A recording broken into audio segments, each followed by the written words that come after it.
أعوذ بالله من الشيطان الرجيم. بسم الله الرحمن الرحيم.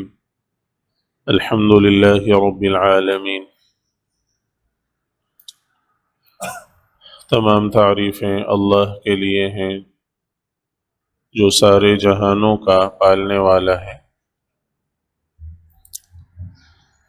الحمدللہ میں اللہ کے بعد جن 4 صفتوں کا ذکر ہے تو ان میں سے یہ پہلی صفت ہے رب العالمین۔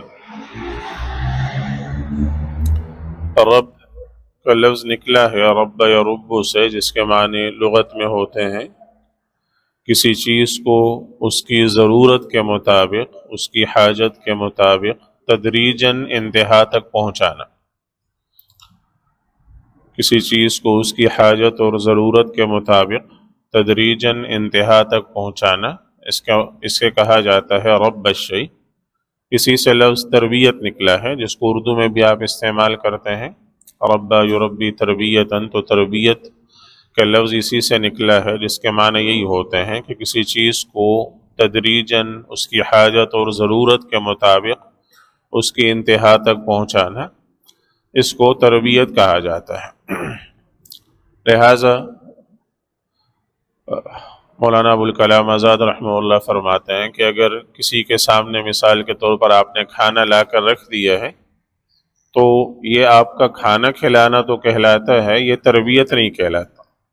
کسی کو آپ نے کپڑے کا جوڑا پہنا دیا ہے تو یہ کپڑا پہنانا تو کہلاتا ہے، یہ تربیت نہیں کہلاتا، اس لیے کہ یہ آپ نے اس کی ایک ضرورت پوری کر دی ہے۔ ٹھیک ہے، یہ ایک ضرورت پوری کرنا شمار ہوتا ہے، جبکہ تربیت کا مطلب یہ ہوتا ہے کہ اس کی جملہ ضروریات، تمام ضروریات اور حاجات کو آپ نے پیش نظر رکھا، اور ان تمام حاجات و ضروریات کے مطابق جس وقت اس کی جو ضرورت ہے اس کو پورا کرتے ہوئے آپ اس کو آگے تدریجاً لے گئے۔ اس کی ایک چھوٹی سی مثال، مکمل تو نہیں لیکن ایک ناقص اور ایک ادھوری مثال آپ کو نظر آتی ہے ماں میں، کہ کسی ماں کے ہاں جب کسی بچے کی ولادت ہوئی تو آپ کیا دیکھتے ہیں کہ کیا ماں صرف اس کو کپڑے پہنا کر ایک طرف رکھ دیتی ہے، یا ماں صرف یہ کرتی ہے کہ کھانے کے وقت اس کو غذا دے دی اور بس اس سے بے خبر ہو گئی؟ ظاہر ایسا نہیں ہوتا ہے نا۔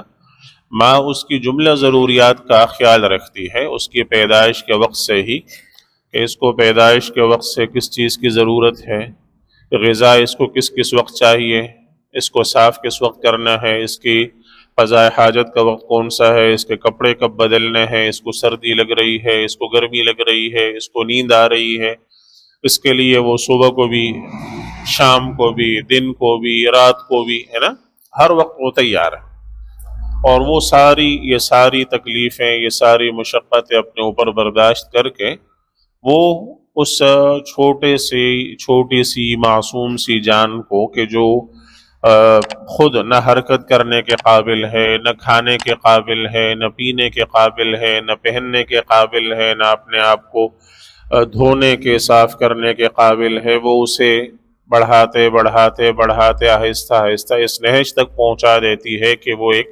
توانا وجود بن جاتا ہے۔ تو یہ تربیت کی ایک چھوٹی سی مثال ہے، یہ تربیت ہے۔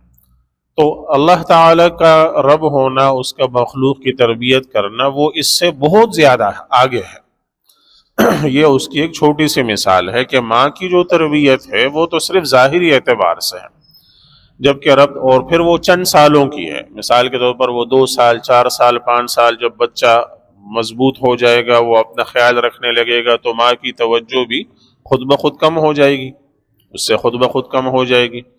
جبکہ اللہ تعالیٰ کا رب ہونا، وہ اس مخلوق کے لیے وہ اس سے کہیں زیادہ ہے۔ اولاً تو آپ اسی کو دیکھیں کہ ماں جو ہے اس کی کھلا رہی ہے، لیکن اگر اس بچے میں کھانے کی طاقت ہی نہ ہو تو کیا ماں کھلا سکتی ہے؟ نہیں۔ وہ کھانے کی طاقت پیدا کرنا، یہ کس کا کام ہے؟ وہ اس رب کا کام ہے۔ پھر اس کھانے کو جو ہے وہ لے جانے کے بعد اس کو ہضم کرنا، اگر وہ اس کو ہضم نہ کر سکے تو کیا وہ بچہ آگے وہ بڑھ سکتا ہے؟ نہیں بڑھ سکتا۔ آپ بچوں کو دیکھیں گے کہ وہ کئی دن تک ہسپتال میں پڑے ہوئے ہیں، اس وجہ سے کہ وہ کھانا ہضم نہیں کر پا رہا ہے۔ تو کھانا ہضم کرنے کی قدرت وہ کہاں سے ہے؟ وہ اس رب کی طرف سے ہے۔ پھر اس کے پیدا ہوتے ہی ماں کے باپ کے دل میں وہ اس بچے کے لیے محبت کا پیدا کرنا وہ کس کی طرف سے ہے؟ وہ اس رب کی طرف سے، چونکہ اس کو معلوم ہے کہ اگر ماں باپ کے دل میں اتنا ہی زیادہ محبت پیدا نہیں کی جائے گی تو ماں باپ اس کو اتنی زیادہ توجہ نہیں دیں گے جتنی زیادہ توجہ اس کی ضرورت ہے۔ تو لہٰذا وہ ماں باپ کے دل میں اس نے وہ توجہ پیدا کر دی، وہ محبت پیدا کر دی کہ وہ اپنا آرام چھوڑ دیں گے، اپنی راحت چھوڑ دیں گے، اپنی نیند قربان کر لیں گے، اپنا کھانا پینا قربان کر دیں گے۔ ان کو ہر وقت یہ فکر ہوگی کہ اس نے کچھ کھایا ہے یا نہیں کھایا، اس کی نیند پوری ہوئی ہے یا نہیں ہوئی، اس کو یہ سکون سے ہے یا نہیں ہے۔ وہ ذرا سی آواز نکالے گا، ماں بے چین ہو جائے گی، باپ بے چین ہو جائے گا، پتہ نہیں اس کو کیا ہوا اور یہ کیوں بے چین ہے اور یہ کیوں رو رہا ہے، وہ اس کو لیے پھریں گے۔ تو یہ سارے اسباب پیدا کر دیے ہیں کس نے؟ رب نے، کہ وہ رب ہے۔ تو اس ماں کو تربیت پر معمور کرنے والا اور اس پر کو تربیت پر لگانے والا، اس کے دل میں وہ داعیہ پیدا کرنے والا وہ کون ہے؟ وہ بھی وہی ہے۔ اس باپ کو اس کی طرف متوجہ کرنے والا، وہ اپنے دن رات کا آرام تج کر، کما کر، مشکلات برداشت کر کے اس کے لیے کما کر لا کر دے گا، یہ دل میں پیدا کرنے والا کون ہے؟ وہ رب ہے نا۔ پھر سارے خاندان کے دل میں، اس کے بہن بھائیوں کے دل میں اس کی محبت پیدا کر دی جاتی ہے۔ پھر اس کی جو ضروریات ہے اللہ تعالیٰ اس کی طرف ان کو متوجہ کیے جاتے ہیں، اور وہ ماں باپ اس کی ایک ایک ضرورت کا خیال رکھتے جاتے ہیں۔ بچہ آہستہ آہستہ بڑھتا جاتا ہے، چھوٹا سا بچہ ہے، وہ دودھ صرف ہضم کر سکتا ہے، کچھ اور ہضم نہیں کر سکتا، تو قدرت نے اس کے لیے ماں کے سینے میں 2 چشمے جاری کر دیے دودھ کے، لہٰذا وہ اسی سے غذا پائے گا۔ جب وہ تھوڑا بڑا ہوتا ہے اور وہ کچھ اور غذا ہضم کرنے لگتا ہے تو آہستہ آہستہ وہ دودھ کے چشمے خشک ہونے لگتے ہیں، اس لیے کہ اب اس کی ضرورت آگے اس کو نہیں رہی، خود بخود وہ دودھ کے چشمے خشک ہو جائیں گے اور آہستہ آہستہ اس میں بالکل دودھ ختم ہو جائے گا۔ اب آگے اس کی کیا ضرورت ہے؟ اس آگے کی ضرورت اللہ تعالیٰ نے ان کے دل میں ڈال دی ہے کہ اب اس کو یہ کھلاؤ، لہٰذا اس کے مطابق وہ کھلائیں گے۔ اب تھوڑا سا وہ بڑا ہو گیا ہے، وہ چل سکتا ہے، لہٰذا ماں باپ کے دل میں پیدا کر دے اس کو ہاتھ سے پکڑ کر تھوڑا چلانا سکھاؤ۔ اس کے بعد جو ہے وہ آہستہ اور بڑا ہو گیا، اس کو ایک ایک لفظ کر کے بولنا سکھاؤ۔ تو یہ جو ماں کی تربیت، باپ کی تربیت ہے، وہ ایک چھوٹا سا نمونہ ہے اس بڑی تربیت کا جو اللہ تعالیٰ کرتے ہیں، جو رب ہے۔ یہ اس کا ایک چھوٹا سا اور اس کا ایک ناقص نمونہ ہے۔ پھر جیسے میں نے عرض کیا کہ ماں باپ کی تربیت تو آ کر 5 سال، 10 سال، 15 سال، 20 سال میں آ کر ختم ہو جائے گی، اس کے بعد بچہ آزاد ہو گیا۔ لیکن رب کی تربیت وہ ہے جو اس کے بعد تک اس کے ساتھ رہتی ہے، وہ موت تک، اس کی پیدائش سے لے کر موت تک، کیا کب اس کو کس چیز کی ضرورت ہے، اس کے لیے اللہ تعالیٰ اس کے لیے راستہ کھولتے جاتے ہیں، اس کے لیے اسباب مہیا فرماتے جاتے ہیں۔ تو یہ ہے رب۔ یہ ایک چھوٹی سی مثال اور ایک چھوٹی سی نظیر ہے، یہ صرف ایک بچے کے باب میں ہے۔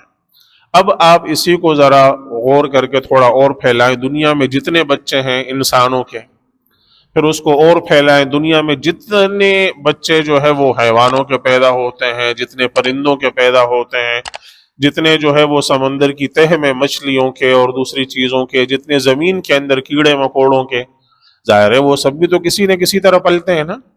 ایسا تو نہیں ہے کہ وہ انسانوں کی بچوں کو تو اس ساری جو ہے وہ تربیت کی ضرورت ہے اور وہ خود بخود بڑے ہو جاتے ہیں، کیا ایسا ہوتا ہے؟ نہیں، ان سب کو بھی کسی نہ کسی ایک نظام کی ضرورت ہے، اور اس نظام کے تحت وہ آگے بڑھتے ہیں۔ وہ ان کے آس پاس کے پورے ماحول کو اور اس پورے اسباب کو مہیا کر کے ان کو اس کے مطابق، ان کی حاجت اور ضرورت کے مطابق آگے انتہا تک پہنچانے والا یہ کون ہے؟ یہ ہے رب۔ اس کو کہا جاتا ہے رب العالمین، کہ وہ صرف کسی انسان، ایک انسان کا یا سب انسانوں کا رب نہیں ہے، وہ عالمین کا رب ہے۔ انشاءاللہ اس کو کچھ اور مزید وضاحت آگے کرتے ہیں۔ اللہ تعالیٰ میں سمجھ اور عمل کی توفیق